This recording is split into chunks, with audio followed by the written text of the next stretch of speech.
Folks, the world's population is about to do something it hasn't done in, well, ever: shrink.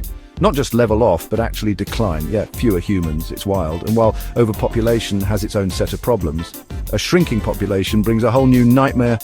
Fewer workers, strained social systems, and economies on life support. It's enough to make you want to have kids, or maybe just pour yourself a stiff drink. Now, this isn't happening overnight, but it's happening. And it's happening fastest in places like Japan, China, and yes, even Mother Russia. These countries are staring down the barrel of a demographic time bomb, and their solutions range from the desperate to the downright dystopian. But here's the thing, this isn't just their problem. What happens in those countries has ripple effects around the world. It impacts everything from global trade to migration patterns. So buckle up, because we're diving headfirst into the weird, wild world of population decline. And trust me, it's going to get weird. Let's start with Russia, a country that seems hell-bent on winning the award for most creative solution to a shrinking population. Their answer? A ministry of sex. I know, it sounds like the setup for a bad joke, but I assure you, it's real. Apparently, the Kremlin believes the key to more babies is more, well, you know. But wait, there's more. Not content with just playing Cupid, Russia has also decided to wage war on anything remotely resembling a child-free lifestyle. That's right, they've banned child-free propaganda. Think of it like banning ads for vegetables during a nationwide obesity crisis. And if that wasn't enough, they've also banned sex workers. Why? Well, according to the brilliant minds in charge, it's to keep those rubles flowing into Russian baby-making enterprises instead of, the pockets of consenting adults. The result? A mass exodus of sex workers fleeing Russia like rats from a sinking ship. Which brings us to our next stop. Dubai, the land of towering skyscrapers, man-made islands, and apparently a rapidly growing sex work industry. See, when you push a group of people out of one place, they tend to pop up somewhere else. And in this case, that somewhere else is the glittering, glamorous playground of the UAE. Now, officially, sex work is illegal in Dubai, but much like a camel in a desert downpour, things aren't always as they seem. Behind the facade of luxury and opulence lies a thriving, albeit discreet, red light district. It operates through whispers and winks, invitations to exclusive parties, and the ever-present allure of a good time. But let's not kid ourselves, this isn't just about Russians seeking refuge. Sex workers from all over the world, drawn by the promise of wealthy clientele and a more tolerant environment, are flocking to Dubai. It's a global issue playing out on a local stage, fueled by desperation, demand, and a healthy dose of hypocrisy.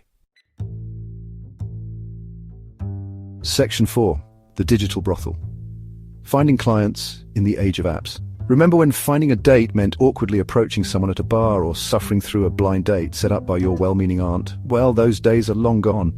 In the digital age, everything is just a click away, even, it seems. Companionship. Sex workers are increasingly turning to apps like TikTok, Telegram, and even dating sites to connect with clients. Think of it like online shopping, but instead of browsing for shoes, you're browsing for, well, you get the picture. These platforms offer a level of anonymity and reach that traditional methods simply can't match. It's a global marketplace operating in the shadows, where transactions are made, appointments are set, and discretion is paramount. But this digital revolution isn't without its risks.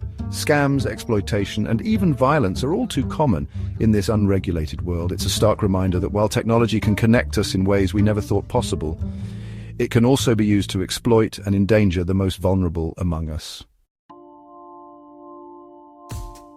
Section 5. Influencers on call blurring the lines of morality. Remember those Instagram influencers, the ones peddling teeth whiteners and detox teas? Well, it seems some of them have found a new side hustle: sex work. That's right, folks, the line between influencer and, shall we say, content creator is getting blurrier by the day. Wealthy individuals, particularly in places like Dubai, are reportedly offering influencers, many from Russia and India, exorbitant sums of money for their services. It's a lucrative business, one that preys on the desire for fame, fortune, and the validation that comes with a high follow count. This trend raises a whole host of ethical questions. Is it exploitation? Is it empowerment? Or is it just capitalism at its finest, where everything and everyone has a price? One thing's for sure, it's a sign of the times, a reflection of our increasingly transactional society where even intimacy can be bought and sold. Section 6. The human cost. A crisis of rights and freedoms. Now, let's not forget the human beings at the heart of this complex issue. Sex workers, often driven by economic hardship, lack of opportunity, or simply a desire to control their own bodies and destinies, are caught in a web of legal and societal contradictions. Russia's crackdown on sex work, while framed as a solution to its demographic crisis, is nothing short of a human rights disaster. It's a blatant attempt to control women's bodies and limit their choices, all under the guise of traditional values. And let's not pretend that Dubai, with its discreet red light districts and influx of foreign sex workers, is some kind of progressive haven.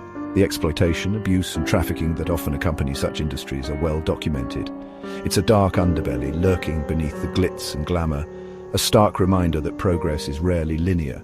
And even in the 21st century, human rights are often sacrificed at the altar of profit and convenience. The global population decline is a complex issue with no easy solutions.